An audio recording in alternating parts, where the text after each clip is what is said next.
All right, welcome back to Journey of a Fearless Female. I'm your host, Paola Rosser. Thank you for listening to me on the podcast, but I'm also doing a YouTube video. So if you are on YouTube, make sure to head over to my channel and subscribe.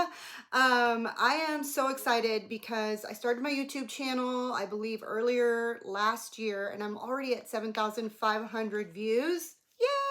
You would think that I would have more views if I stayed more consistent with uploading YouTubes, but it's actually a lot of work. People don't understand how much work it is to put a YouTube video together. It's not as easy, especially for someone like me who just is very meticulous, very type A, and it takes me a long time to edit my videos and put it up there. So we are going to talk about creating yourself versus finding yourself. See, I think so many people are spending a lot of time trying to find their purpose. And I remember back when I was starting my own spiritual journey and healing and really going down that path, that I would sit and watch Oprah all the time, and they talked about your purpose all the time. And that's when I found my purpose. And that's when I had my aha moment, and all of a sudden I knew what I was supposed to do for the rest of my life. And if you are like me, I always felt lost in my life. I always felt like I didn't have a purpose, like I wasn't meant to be here. I also felt unwanted, unlovable, just overall, I didn't have a good view of who I was. And so I just felt like everyone else knew what they had to do in their life, and everyone else found their purpose, and everyone else knew what they wanted to be when they grew up, except for me. I felt like I would go to the coffee shops and I would look at everyone else, and they all seemed to have it all together. And in my mind, I would think, am I the only one that is lost and has no clue what to do or how to do it, or what I want to become? And it wasn't until, I started to really go down the path of self-help and reading a lot of books like The Secret, like The Alchemist, like The Untethered Soul. I just read so many books and followed a lot of gurus like Oprah and Tony Robbins and Jack Canfield and Bob Proctor. And I just came to this realization actually this last 2 weeks ago, this last month, that it isn't about finding your purpose, but it's more about creating your life, being the creator of the life that you've always wanted. Now, you're probably sitting there thinking, but how do I do that? How do I create the life that I've always wanted? Now, I've been doing this for quite some time, and I have read so many books. In fact, I think I read too many books, because some people are like, gosh, Paola, where do you find the time? Well, in 2015, my husband gave me access to his Audible, and he already had like over 300 books downloaded. So I just went on this like deep dive of consuming as much knowledge as I can around your brain and how it works, and how the law of attraction works, and how self-talk works, and how we are actually very programmable beings. And I just did a couple TikTok videos about this, about how our brain is actually very programmable. There's so many stages of the brain. I have notes here, so for those of you who are listening, you don't get to see my notes, but I just showed it on my YouTube channel. Here, there are 4 steps that our brain goes through. And number 1 is unconscious incompetence, which is when you don't know that you don't know. 2 is conscious incompetence, is when you know that you don't know. Number 3 is conscious competence, which is when you know that you know. And number 4 is unconscious competence, which when you know and it happens automatically, like autopilot. So here's an example. For the first one is unconscious incompetence. When you are born, you don't know how to tie your shoelaces. You don't even know the ABCs, right? So you're unconscious incompetence. You really don't even need it in your life.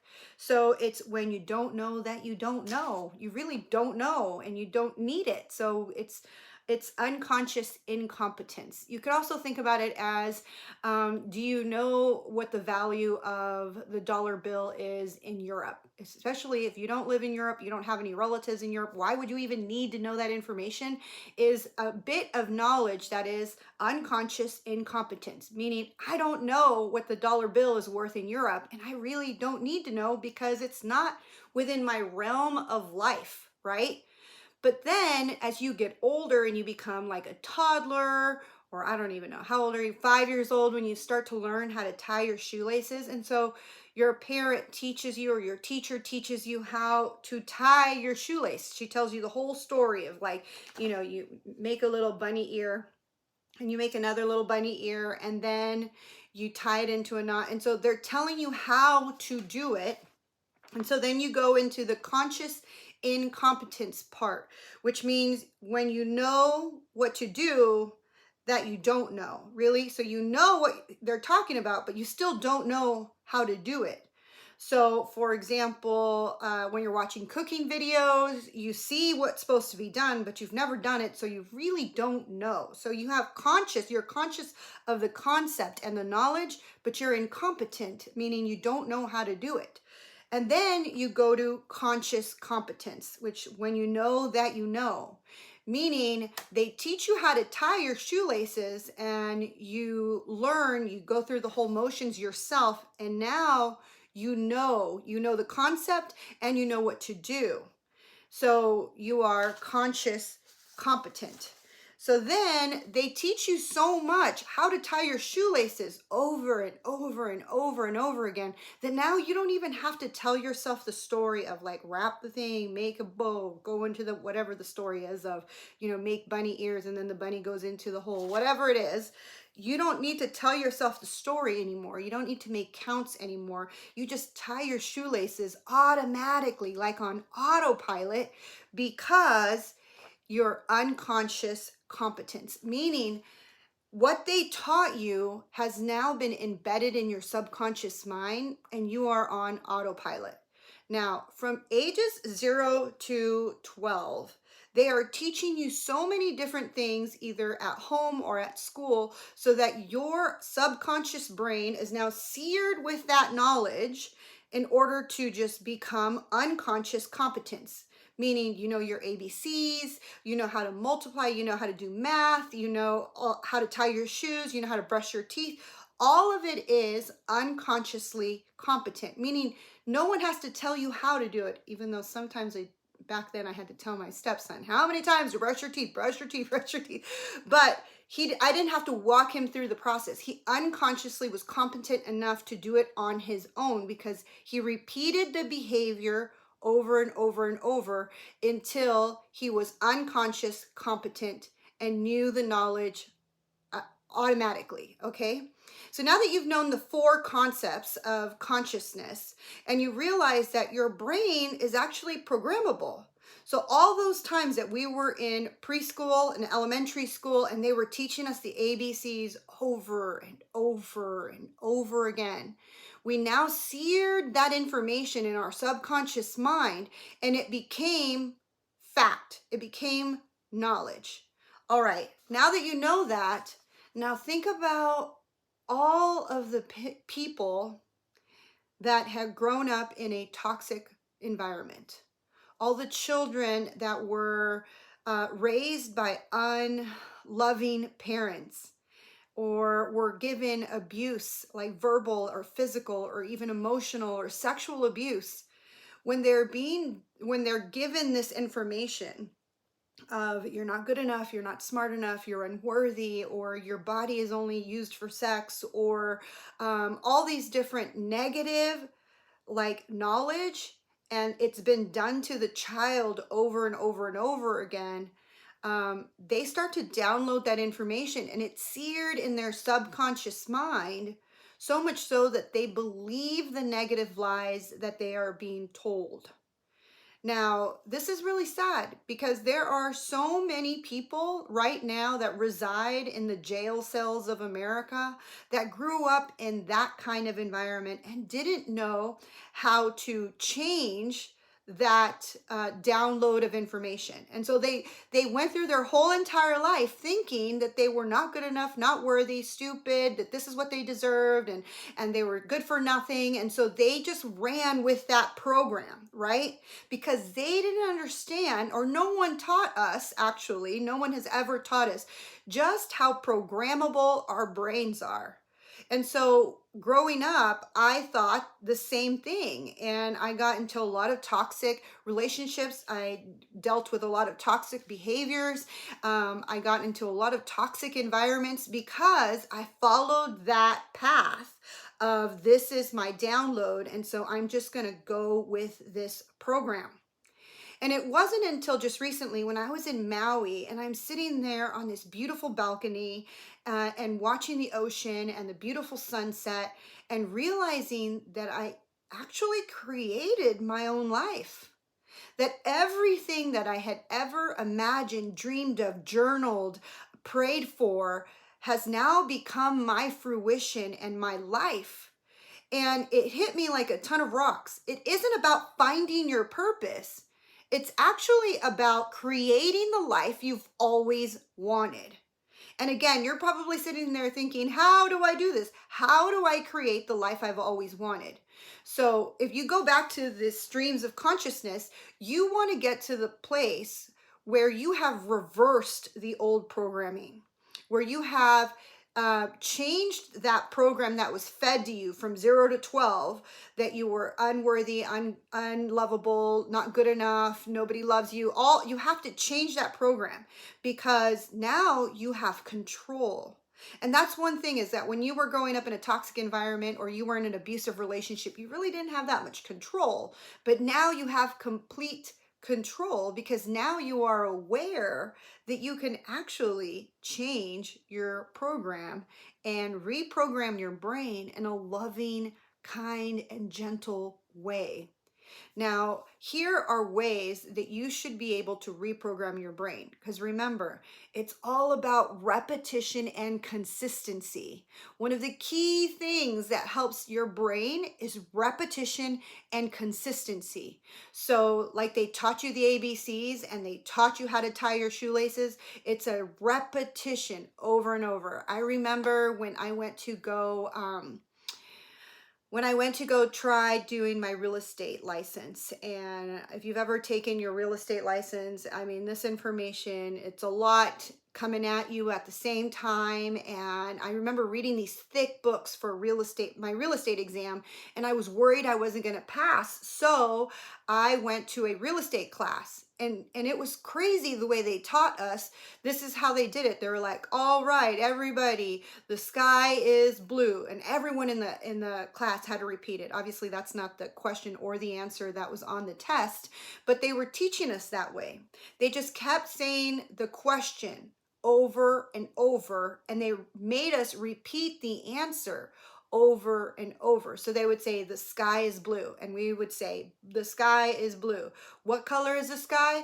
The sky is blue. The sky is blue. What color is the sky? The sky is blue. We just repeated it over and over, the same real estate questions, until it became unconscious competence, meaning when you know that you know. I didn't have to look at my note cards anymore. I didn't have to reread my real estate books. And when I got to my test, I just knew the answer. It's why studying works. It's why when we were in kindergarten, we learned all this information and we still remember, even if you think about it, because corporations have been doing this for years.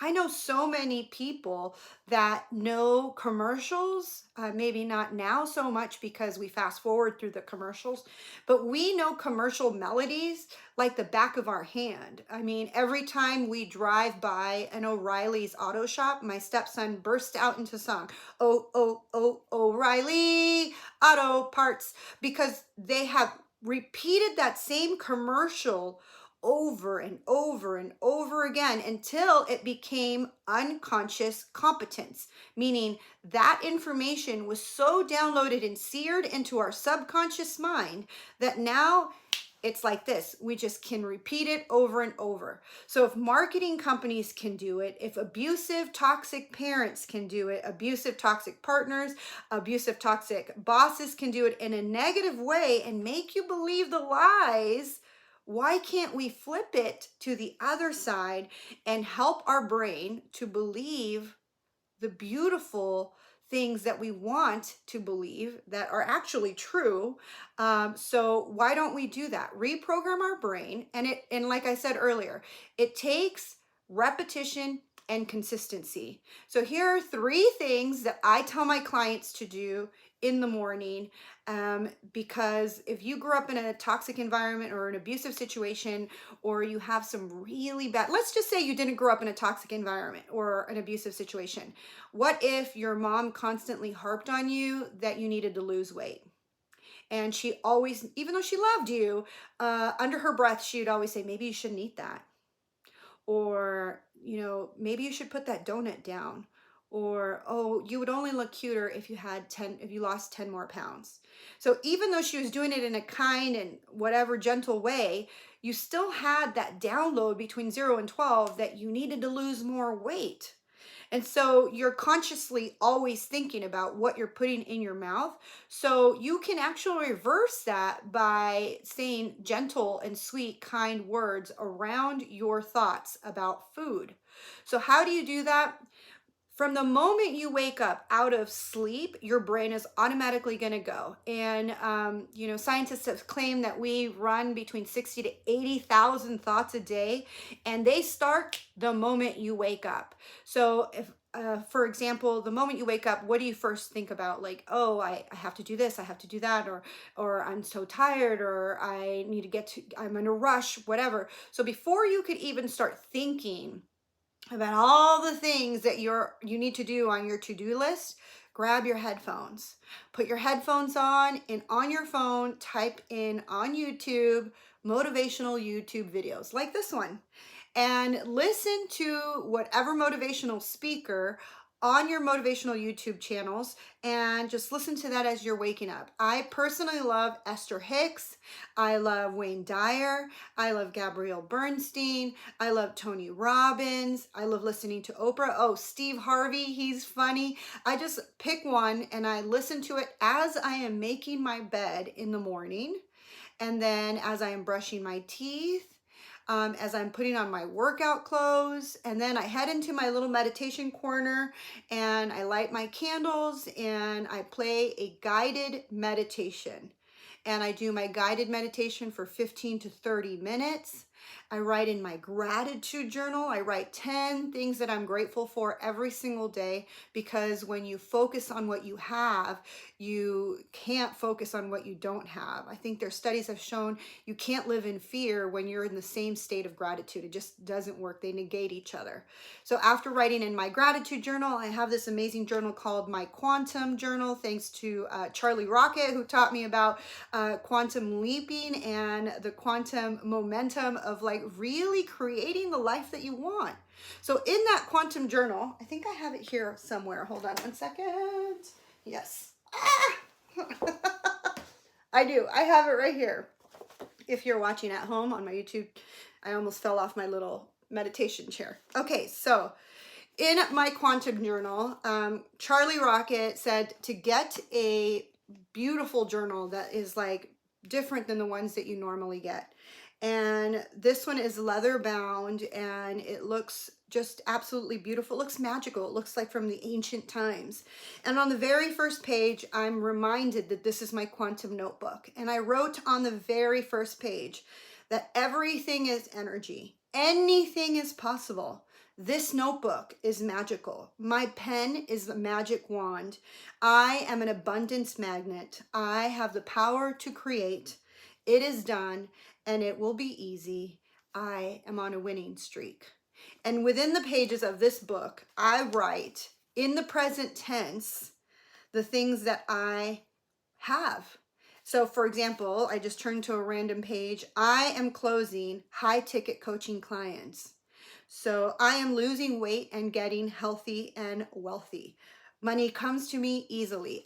Write things on here in the present tense. Sometimes I get really specific and I say stuff like, I have one in here that was just really cool because it actually came true. And then I wrote the time, the date that it actually came true. It says, I'm going to meet Bruce Lipton and tell him what an honor it was to learn from him, because I love his books. I actually teach my clients a lot of his work. Bruce Lipton he's the author of Biology of Belief and The Honeymoon Effect.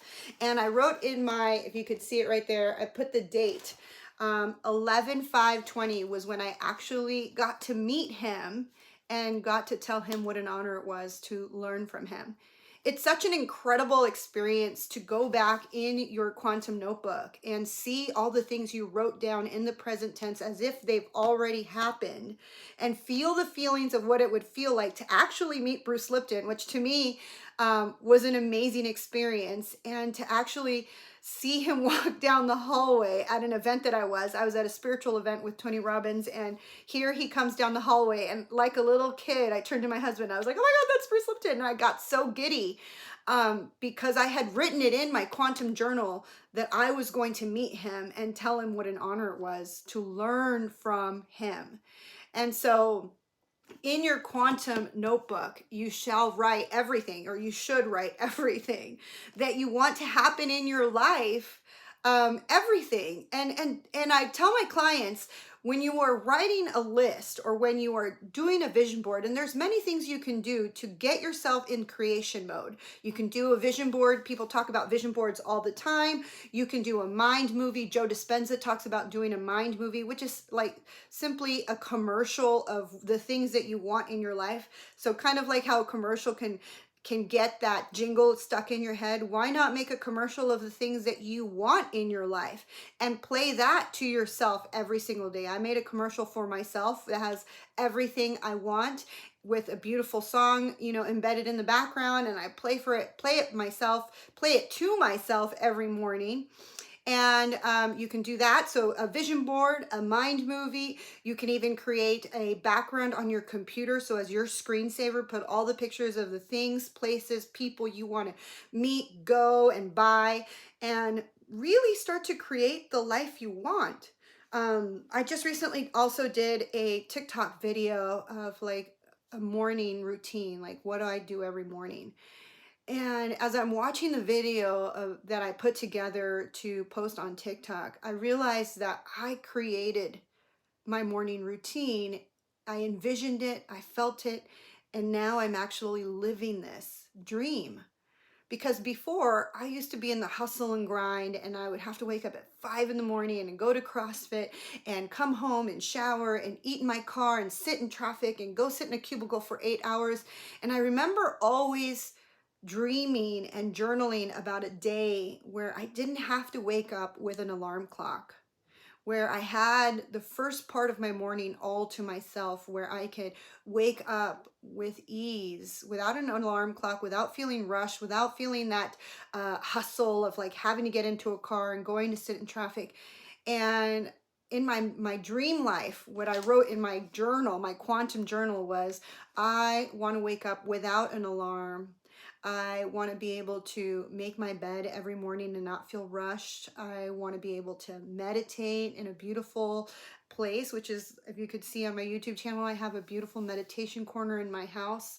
I want to be able to have a workout gym in my house, so I don't have to drive anywhere, which I do. I have my own gym in my house with everything I could ever want, from weights to bench to, kettlebells and medicine balls. I have it all downstairs. And I live in a beautiful home, and I drive my beautiful car that when I put on my vision board back in 2008, people made fun of me because they said, how are you going to be able to afford a Range Rover when you're making $42,000 a year? Now, as you are creating your life, as you are writing things down on your quantum journal, and as you're writing things down in your gratitude journal, when you're creating your future, okay, I want you to really pay attention to this, because this is the most important part. I want you to feel the feelings of what it's actually going to feel like to have your morning the way you want, to live your daily life the way you want to live it. So if you're trying to manifest or create a beautiful life with a loved one, really feel the feelings of what it's going to feel like when you finally get married, or when you finally fall in love, or when you finally have that business or that car or the baby, whatever it is that you're trying to create into your life. Feel the feelings of what it's going to feel like. And then I want you to let go of the how and the when this is all going to happen for you, okay? Because I'm going to tell you the truth. It doesn't happen overnight sometimes. I had a Range Rover on my vision board for 7 years. I had a husband on my vision board for 7 years. It took some time, but everything happens on God's timeline. I like to call it God, the universe, source, the divine. It's on that timeline. Why? Because it was for my highest good and the highest good of all. So when you are manifesting, when you are trying to bring anything into creation mode and bring it into your reality, always say at the end of every statement, this or something better, and then say for the highest good of all. So that you know that what you're bringing into your life, into your reality, is going to help you and everyone in your universe. So get out of the idea that you have to find your purpose, because for whatever reason, I was on the wrong journey trying to find my purpose, when in reality, I should have been creating myself, which I was, but I wasn't really paying attention to what I was doing, because I had read the book The Secret and I was just following along. And in that journey, I thought I was going to find my purpose, which actually I did. I did find my purpose, because I'm doing what I love. I am teaching and I am coaching and I am helping others realize their dream life and helping them co-create with God, source, the divine, the life of their dreams. Now, if you're watching this and you've been thinking about getting a life coach or a spiritual mentor, please feel free to message me. All the links are in the show notes. And yeah, it's time to stop looking for your purpose. The journey is not about finding yourself. It's about creating yourself and creating the life you've always wanted. All right, guys.